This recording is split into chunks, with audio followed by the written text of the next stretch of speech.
Sometimes we all need some motivation to get us through. Award-winning author, speaker, and writing coach Stacy Hawkins Adams joins us this morning to talk about how life is better together. Let's give grace to get grace, and we'll all enjoy life more. What a topic. Good morning. Good morning. Good morning. Now, this time of year, as we were talking just a moment ago, you think about being together, whether that's being outside or being inside, taking trips. And so you're here to say those times together are so important for your motivation and your well-being. Absolutely, they matter. We were also talking about the fact that the U.S. Surgeon General a few years ago declared loneliness as an epidemic in our nation and possibly in our world. So if we think about how easy it can be to isolate, especially as people got used to doing that during the pandemic, now as we enter summer is a time to pick up the phone and call a friend you haven't talked to in a while, have a long distance conversation if necessary, but also knock on the doors of your neighbors, or maybe just go pick up some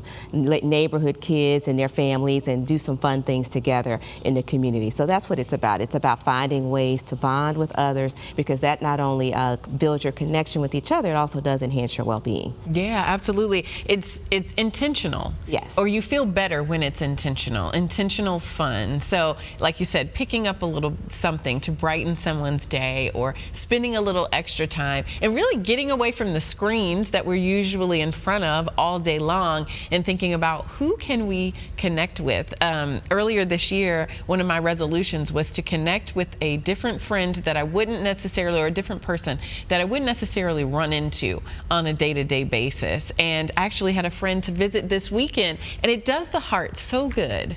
It does, absolutely. And 2 weekends ago, I took a girls' trip, per se, with some members of the writers group that I coach. And there are 6 of us, and we went down to Savannah for the weekend. And we didn't really have a huge itinerary. Certainly, we were going to see some of the sights, eat some of the great food. But we spent a lot of time just talking, not so much about writing, but just sharing our personal stories. And so it helped us get to know each other better. But I think even just sharing some of the personal things we've been through that are positive, maybe challenging, it helped us learn about each other, but also it filled each of our wells in a way that helped us know that we could move forward. Absolutely. And you mentioned too, giving grace to get grace. Yes, yes. So often, again, in this world we live in, we're in this cancel culture. So you can say one wrong thing, do one wrong thing. But what if we tried to build a bridge of understanding, especially when you're dealing with seasons of change? And change is often difficult. People don't like things that make them uncomfortable or push them outside of spaces that they know or feel comfortable in. So sometimes you have to give people grace to grow, but also give grace to that person that may be pushing you or challenging you, because they are doing it perhaps to help you grow and maybe to understand yourself and maybe your relationship better.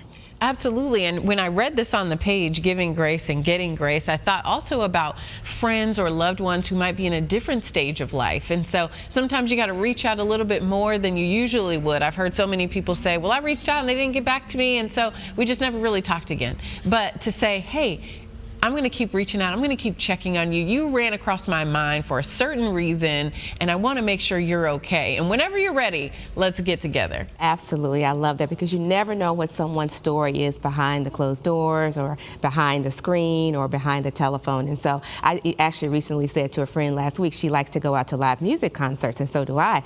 So I told her, like, if you reach out to me the first 2 times, I might not be able to make it, but keep reaching out, because that 3rd time you might get a yes, and we'll have a lot of fun. So I do say that is that grace, is to continue to extend. Don't assume that just because someone maybe didn't pick up the first time or didn't say yes, that you shouldn't continue that outreach, especially if you know that's a special person in your life, or maybe you know they've gone through something where they need a little space, but they also need that connection. Absolutely. And I love something called surprise and delight. Yes. Where you intentionally try to bring someone joy through a little surprise. I have a friend who does this all the time. At any random day, you could get an Amazon package. You don't really know who it's from. Now we've started to figure out that it is her thinking about you. And it might be an item of a few dollars, but it is such a wonderful notion to think, someone's thinking of you, now let me figure out how I can do the same for her. Now that is the epitome of doing life together and giving grace. I love that. I'm going to borrow that idea, because it is simple as that. Sometimes I still love to send old-fashioned cards. I'll send an I'm thinking of you card in the mail. Sometimes I'll send people songs from my iTunes list if I'm listening to a certain song, and I feel like, this person would really appreciate this on this day. I'll forward a song to them. So those little touches also are ways of doing life together. Mm-hmm. Well, it's so important to continue doing life together, and also think about those who may not have as many people around them who also need a little bit of joy as well. Very true. And one of my blessings is that I have friends who are younger than me that I feel like I learned from, young women in their 20s. My daughter, of course, my children are that age, but I have other young people that I've fostered bonds with that I like to look to and see how they're doing life. And then I have older women that pour into me that I see as mentors, that see as goals from when they're 60s and their 80s. I'm like, wow, this is a great way to be. So I think at every age and stage we can build connections with our peers, but also with those who are in other seasons of life, and learn and grow from them, and also enjoy life with them. Absolutely. It is inspiring, the stories that people have, the things that they've been through, and what they're willing to share to help you get along a little bit easier, a little bit faster than maybe the time that they had. But also, as you said, reaching back to give that experience to someone else, especially our youth. Well, you always give me something to think about. I can't wait to figure out who I'm going to be reaching out to and who I'm going to spend some time with in the month of July, because if you do a little bit of planning, I'm thinking that it will go a long way as you spend life together, and life is better together. Absolutely, absolutely. Awesome. Well, thank you always for teaching us and being with us on this Motivational Monday. Have a great Monday. You too.